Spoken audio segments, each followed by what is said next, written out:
मेरे प्रिय छात्रों एवं छात्राओं, आशा करता हूं कि तुम सभी स्वस्थ व प्रसन्न होगी।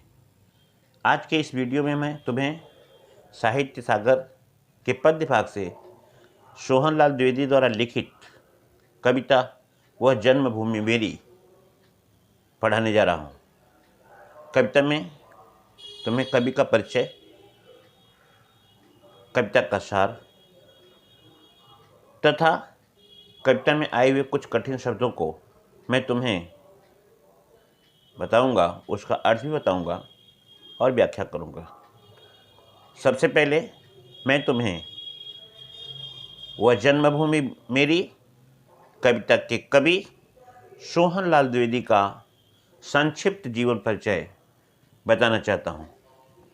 सोहनलाल द्विवेदी जी का जन्म उत्तर प्रदेश के फतेहपुर जिले में बिंदनी नामक गांव में हुआ था।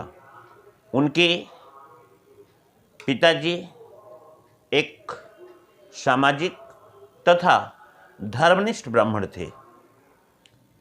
हाई स्कूल की परीक्षा उन्होंने फतेहपुर से पास की और इसके बाद उच्च शिक्षा प्राप्त करने के लिए काशी हिंदू विश्वविद्यालय गए।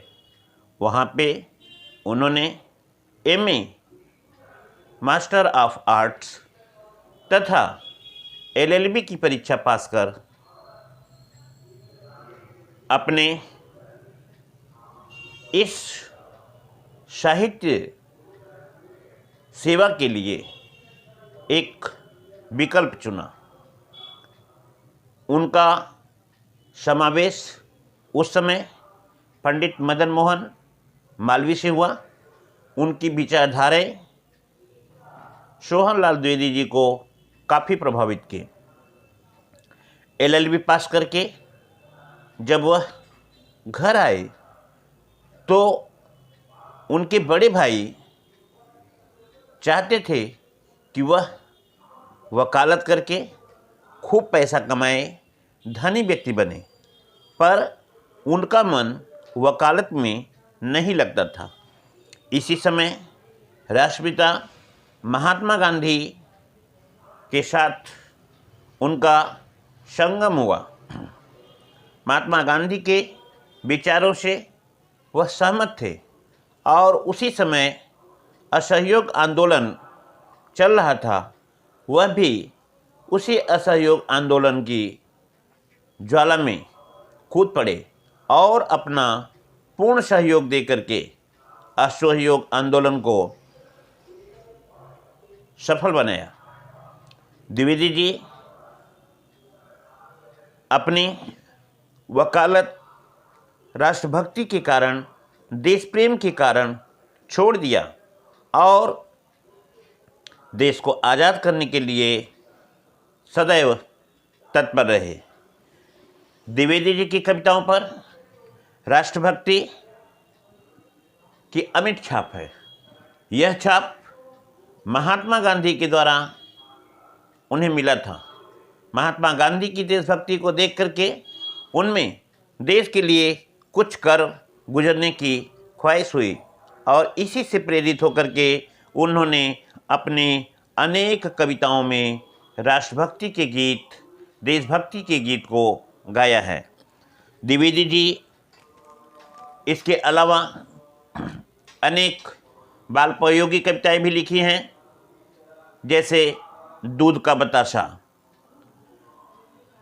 बाल भारती, बांसुरी और झरना, बच्चों के बापू, शिशु भारती, हंसो हंसाओ, चाचा नेहरू इत्यादि इनके अनेक बालपयोगी कथाएं हैं। द्विवेदी जी के काव्य में गांधीवाद, राष्ट्रीय जागरण, स्वदेश अभिमान, भारत की गरिमापूर्ण संस्कृति, ग्राम सुधार, हरिजन उद्धार और समाज सुधार का स्वर मुखरित हुआ। द्विवेदी जी की भाषा बड़ी ही सरल, सहज, स्वाभाविक और ओजस्वी थी। इनकी कविताओं से सारा देश प्रभावित है और कविताएं लोगों के जुबा पे बड़ी सरलता से आ जाती है। इनका निधन 1988 ईस्वी में हो गया। एक बार इनके निधन को सुन करके साहित्य में शोक छा गया। तो अब मैं तुम लोगों को राष्ट्रकवि सोहनलाल द्विवेदी की कविता वह जन्मभूमि मेरी पढ़ाने जा रहा हूँ। ध्यान देना, पेज नंबर 82 पे वह जन्मभूमि मेरी। कविता तो मैं तुम्हें कविता का वाचन कर रहा हूँ, पहले कविता एक बार सुन लो, फिर उसके बाद मैं तुम्हें कठिन शब्दों को तथा कठिन शब्दों के अर्थ को बताऊंगा, फिर उसके बाद हम इसकी व्याख्या करेंगे। तो कविता ध्यान से सुनो और कविता ध्यान से देखो। वह जन्मभूमि मेरी, वह मातृभूमि मेरी, वह जन्मभूमि मेरी, वह मातृभूमि मेरी।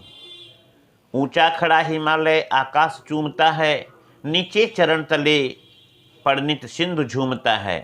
गंगा यमुना त्रिवेणी, गंगा यमुना त्रिवेणी नदियाँ लहर रही हैं, जगमग छटा निराली पग पग पर छर रही हैं। वह पुण्य भूमि मेरी, वह स्वर्ण भूमि मेरी, वह जन्मभूमि मेरी, वह मातृभूमि मेरी। झरने अनेक झरते जिसकी पहाड़ियों में, झरने अनेक झरते जिसकी पहाड़ियों में, चिड़िया चहक रही है हो मस्त झाड़ियों में। अमराइयाँ घनी है कोयल पुकारती है, अमराइयाँ घनी है कोयल पुकारती है, बहती मलय पवन है तन मन संवारती है। वह जन्मभूमि मेरी, वह मातृभूमि मेरी। वह धर्मभूमि मेरी, वह कर्मभूमि मेरी, वह जन्मभूमि मेरी, वह मातृभूमि मेरी। जन्मे जहाँ थे रघुपत, जन्मे जहाँ थे रघुपत, जन्मी जहाँ थी सीता, श्री कृष्ण ने सुनाई बंसी पुनीत गीता। एक बार फिर से, जन्मे जहाँ थे रघुपत, जन्मी जहाँ थी सीता, श्री कृष्ण ने सुनाई बंसी पुनीत गीता। गौतम ने जन्म लेकर जिसका सुयश बढ़ाया, गौतम ने जन्म लेकर जिसका सुयश बढ़ाया। जग को दया दिखाई, जग को दिया दिखाया। वह युद्ध भूमि मेरी, वह बुद्ध भूमि मेरी, वह युद्ध भूमि मेरी, वह बुद्ध भूमि मेरी, वह जन्मभूमि मेरी, वह मातृभूमि मेरी। तो कविता का वाचन पूर्ण हुआ। अब हम तुम लोगों को इस कविता के अंदर आने वाले कुछ विशेष और कठिन शब्दों का अर्थ तुम्हें बताने जा रहा हूँ। अपने कॉपी में थोड़ा शब्द और अर्थ को नोट करो। नंबर 1 है जन्मभूमि। जन्मभूमि जन्म की भूमि, नोट करो। जन्मभूमि जन्म की भूमि, मातृभूमि मातृ की भूमि। नित्य हमेशा, सिंधु सागर। लिखो, नित्य माने हमेशा, सिंधु माने सागर। गंगा यमुना, गंगा यमुना दोनों नदियों का नाम है।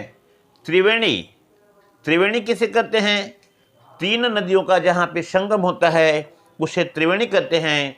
और हमारे देश में गंगा और यमुना का संगम इलाहाबाद में होता है और इसी के नाम पे गंगा यमुना सरस्वती फिल्म भी बनी थी।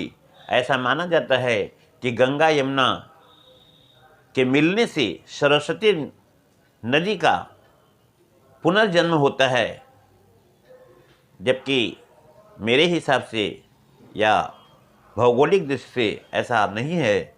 लेकिन गंगा जमुना के दोनों के संगम से सरस्वती को मान लिया जाता है, जो अदृश्य नदी मानी जाती है। इसके बाद देखोगे पुण्य भूमि, पवित्र भूमि। पुण्य भूमि, पवित्र भूमि। स्वर्ण भूमि, सोने की भूमि। पुण्य भूमि, पवित्र भूमि, स्वर्ण भूमि, सोने की भूमि। आगे देखोगे अमराइयाँ, अमराइयाँ माने घाटियाँ। घनी, आगे है अमराइयाँ घनी हैं, घनी, घनी माने सघन। मलय, मलय, मलय का मतलब होता है चंदन। मलय, मलय पवन वह हवा जहाँ से सुगंधित या सुगंध से युक्त हवा जो बहती है उसे हम मलय पवन कहते हैं। मलय चंदन माना जाता है। मलयागिरी पर्वत, मलय पर्वत से जो बहती है हवा वह शीतल तथा सुगंधित होती है, इसलिए यह मलयागिरी पर्वत के नाम से भी जाना जाता है और यहाँ पे मलय पवन के नाम से जानते हैं। संवारती, सजाती है। धर्मभूमि, धर्म की भूमि। कर्मभूमि, कर्मभूमि, कर्म की भूमि।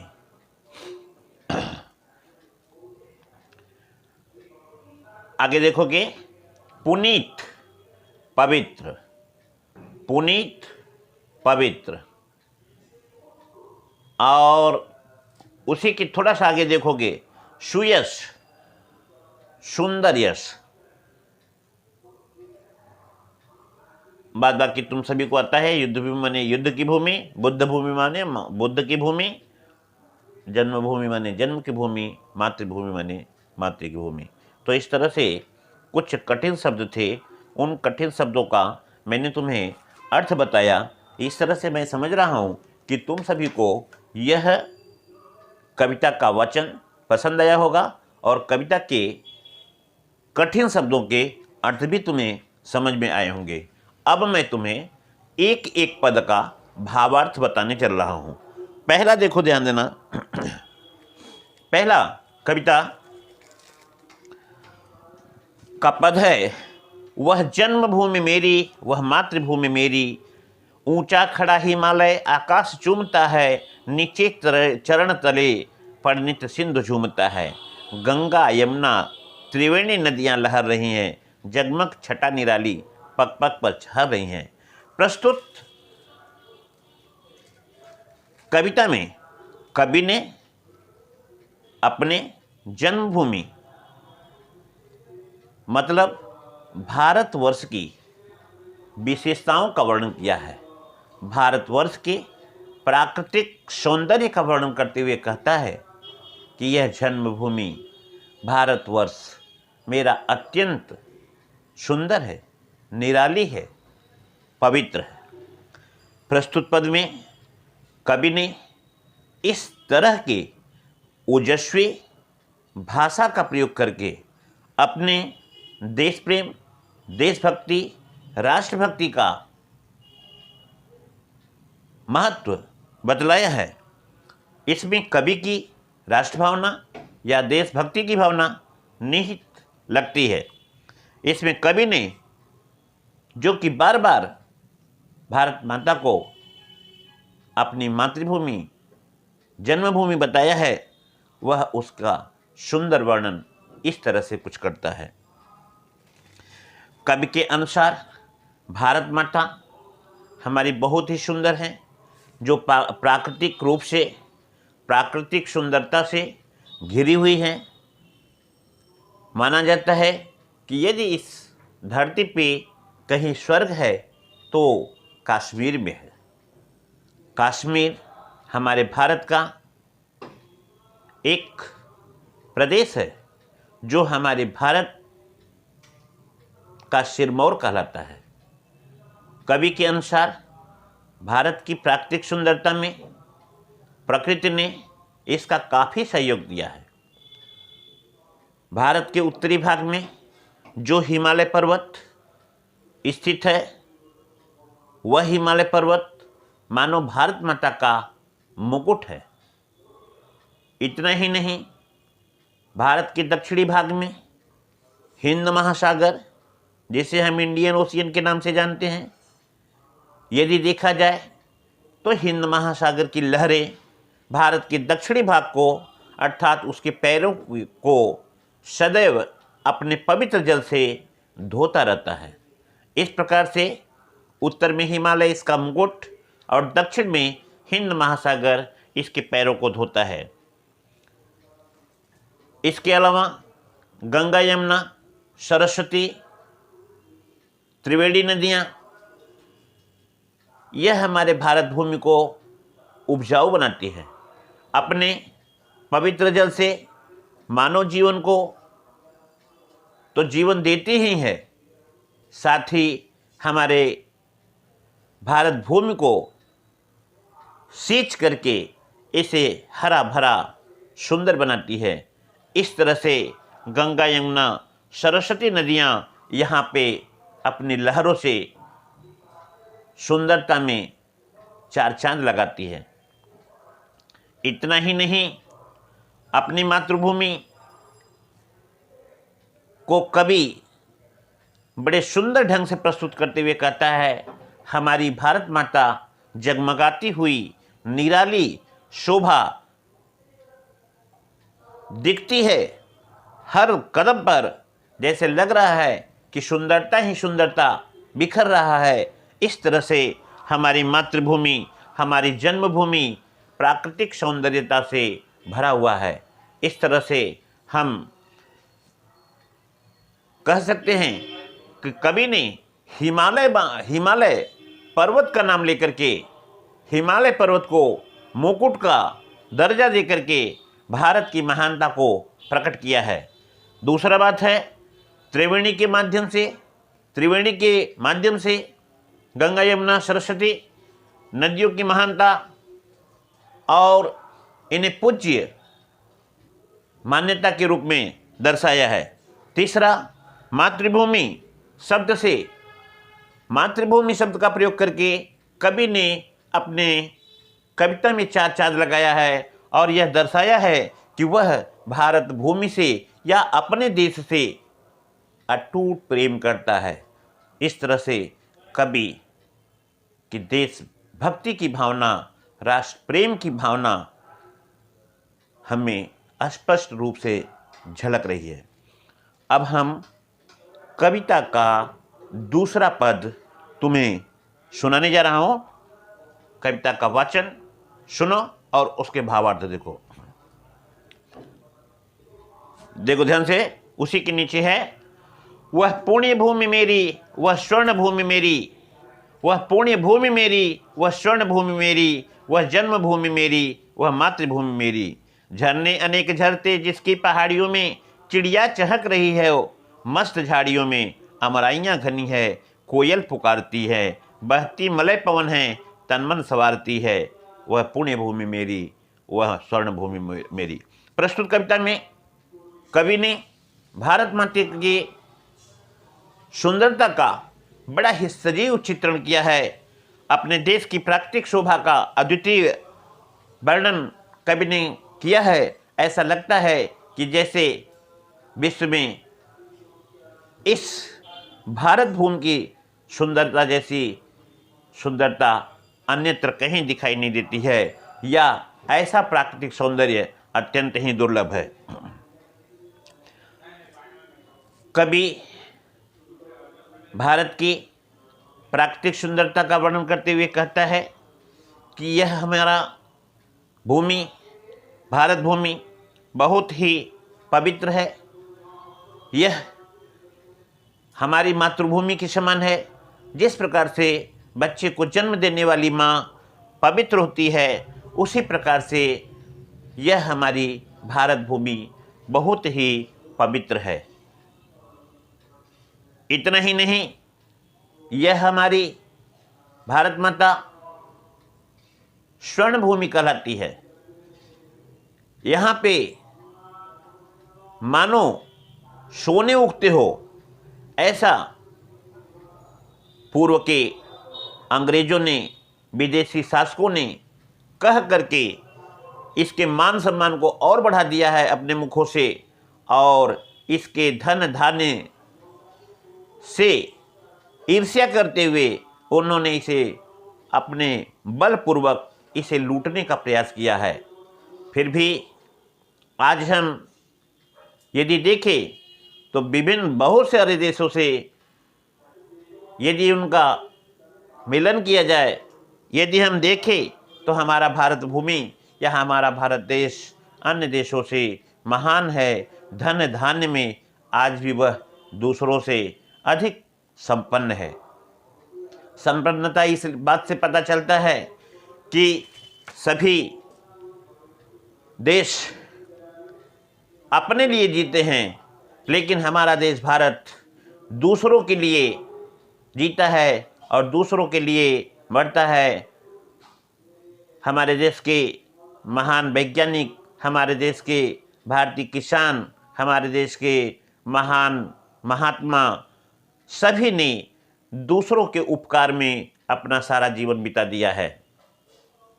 उसी का अनुसरण करते हुए हमारे आज के मंत्री, महामंत्री, देश के प्रधानमंत्री पूरे संपूर्ण विश्व को अपना विश्व बंधुत्व की भावना समझ करके उस पर अपनी सहायता दे करके मानो हम सभी एक परिवार के हैं लेकर चलना चाहते हैं। आज के युग में ऐसा देश होना बहुत दुर्लभ है। हम आगे कविता के मुख्य लाइन पे आते हैं कि यह पुण्य भूमि है, यह पवित्र भूमि है। पवित्र भूमि इसलिए कहा गया है क्योंकि यहाँ पे गंगा, यमुना, सरस्वती, दक्षिण गंगा, गोदावरी इत्यादि पवित्र नदियाँ हैं, जिसकी मान्यता है कि इसमें स्नान करने से लोगों को मुक्ति मिलती है, मोक्ष प्राप्त होता है। इस तरह से यह पुण्य भूमि है। अनेकों महापुरुषों का जन्म इसी देश में हुआ है। इस तरह से भी यह हमारा देश पुण्य भूमि के रूप में माना जाता है। सदैव 12 महीना या वर्ष भर हमारी धरती हरी भरी रहती है। बहुत से ऐसे देश हैं जहाँ पे निरंतर सूखा ही सूखा रहता है, जिसे हम रेगिस्तान के रूप में लेते हैं। बहुत से ऐसे देश हैं जहाँ पे केवल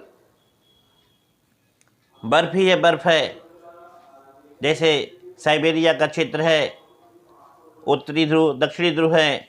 ऐसे देशों में केवल बर्फ ही बर्फ रहता है, पिघलता रहता है। लेकिन हमारा ऐसा देश है जहाँ पे 12 महीने हरे भरे धरती में कुछ न कुछ पैदा ही होता रहता है। और इस तरह से यह धन धान्य से संपन्न हरी भरी धरती हमारे देश की सुंदरता में चार चांद लगाती है। छोटी छोटी पहाड़ियों में अनेक झरने हैं। यहाँ पे हिमालय पर्वत की छोटी छोटी पहाड़ियों में अनेक झरने हैं, जिसमें मीठे मीठे जल होते हैं, जिसे पशु पक्षी पी करके अपनी प्यास को बुझाते हैं, प्राकृतिक सुंदरता को या प्राकृतिक सौंदर्य की वृद्धि करते हैं। और यहाँ पे जो है इनकी मस्त झाड़ियों में चिड़िया चहकती है, कोयलें अपना मीठी मीठी गीत सुनाती है।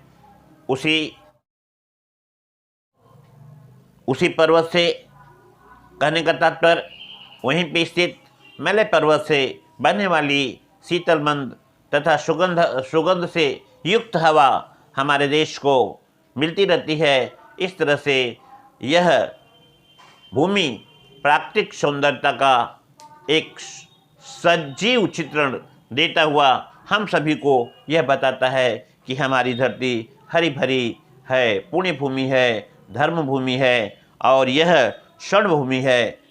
इस तरह से दूसरे पद की व्याख्या तुम लोगों को मैंने इसमें बताया। अब इस कविता की अंतिम पद को मैं तुमको वाचन के रूप में दे करके व्याख्या समझा रहा हूँ।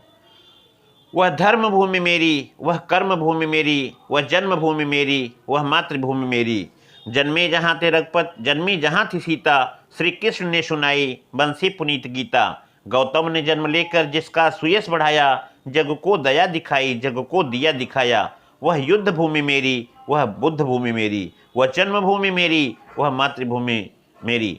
ऊपर तुमने देखा कि संपूर्ण पदों में प्राकृतिक सुंदरता का अनुभव दिखाया गया था। मातृभूमि को विभिन्न नाम से पुकार करके कवि ने भारत की महानता को दर्शाया था। अब इस कविता में कवि ने भारत की प्राकृतिक सुंदरता का वर्णन करते हुए, उसकी विशेषताओं का वर्णन करते हुए हमें अपने मातृभूमि के अन्य नामों से परिचित कराया है। कवि के अनुसार हमारी धरती, हमारा भारत भूमि या मातृभूमि धर्मात्माओं का देश है। यहाँ पे अनेक धर्मात्माओं ने जन्म लिया, जैसे महात्मा बुद्ध, गुरु नानक, कबीरदास, सूरदास, तुलसीदास, रहीमदास इत्यादि धार्मिक प्रवृत्तियों के लोगों ने अपने अपने धर्म को बता करके व्यक्ति को मोक्ष प्रदान करने के मार्ग को बताया था। इस तरह से हमारा देश धर्मात्माओं का देश कहा जाता है। गीता में भगवान श्री कृष्ण ने महाभारत के युद्ध में गीता का उपदेश देते हुए अर्जुन को कर्म करने का उपदेश दिया था। इसलिए हमारा देश कर्मभूमि कहलाता है। नीचे लाइन देखोगे, जन्मे जहाँ थे रघुपत, जन्मी जहाँ थी सीता। इसी देश में यह हमारा देश इतना महान गौरवपूर्ण है कि भगवान श्री राम यहाँ पे जन्म लिए थे। राम के रूप में, कृष्ण के रूप में, अन्य रूपों में यहाँ पे जन्म लिए थे।